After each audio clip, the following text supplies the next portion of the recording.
presented by Mathri Express Music.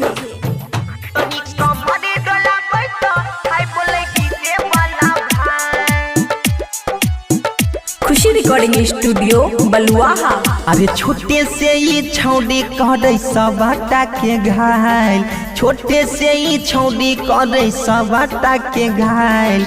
ओ भाई तनी कमर डोलाबै तो हाय बोले डीजे वाला भाई, तनी कमर डोलाबै तो हाय बोले डीजे वाला भाई।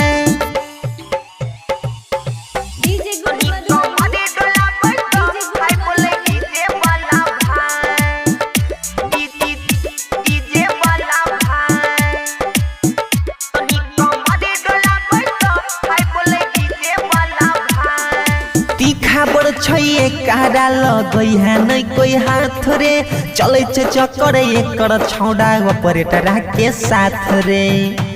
रे भाई अरे छोटी छे पर बहुत तीखी छे, तीखा बड़ छे कारा लगई है नहीं कोई हाथ रे, चले छे चक्कर एकर छौड़ा ऑपरेटर के साथ रे। नाच के छौड़ी छौड़ा बीच में दिल कहीं आग लगा, अरे नाच के छौड़ी छौड़ा बीच में दिल कहीं आग लगा।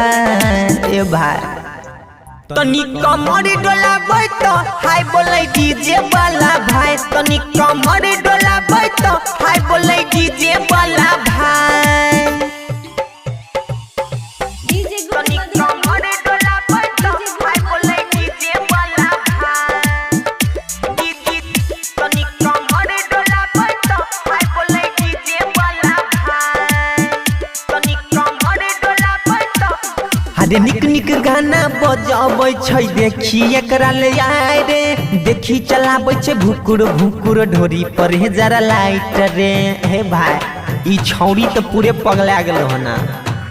आज निक निक गाना बजाबै छै देखी एकरा ले आय रे, देखी चलाबै छै भुकुर भुकुर ढोरी पर हे जरा लाइट रे।